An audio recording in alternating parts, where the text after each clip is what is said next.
നിന്റെ ദൈവമായ കർത്താവിനെ നീ ആരാധിക്കണം. അവിടുത്തെ മാത്രമേ പൂജിക്കാവൂ എന്ന് എഴുതപ്പെട്ടിരിക്കുന്നു. ലൂക്ക 4:8.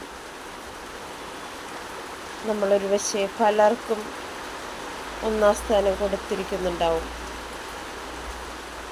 പക്ഷേ യേശുവിനെ മാത്രം ആരാധിക്കാവൂ. ഈ വചനത്തിലൂടെ നമുക്ക് പൂർണ്ണമായും യേശുവിന് മാത്രം 1-ാം സ്ഥാനം കൊടുത്തുകൊണ്ട് യേശുവിനെ നമുക്ക് ആരാധിക്കാം, സ്തുതിക്കാം, അവിടത്തേക്ക് നമുക്ക് നന്ദി പറയാം. ഈ പ്രഭാതം കാണാൻ അനുവദിച്ച നല്ല ദൈവമേ, ഞങ്ങൾ അങ്ങേ സ്തുതിക്കുകയും ആരാധിക്കുകയും നന്ദി പറയുകയും ചെയ്യുന്നു.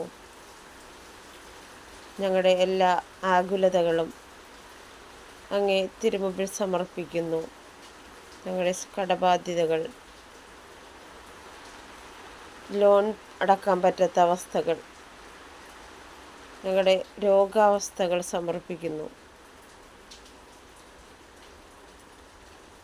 ഞങ്ങൾ പോകുന്ന വാഹനങ്ങൾ, ഡ്രൈവർ, യാത്രക്കാർ, മുറിച്ചു കിടക്കുന്ന റോഡുകൾ, ഞങ്ങളുടെ കുടുംബങ്ങളെ സമർപ്പിക്കുന്നു. വിദ്യാർത്ഥികളെ, കുഞ്ഞുമക്കളെ തിരക്താക്കണമേ. തിരക്തന്നുകൊണ്ട് മുദ്ര എണീക്കണമേ.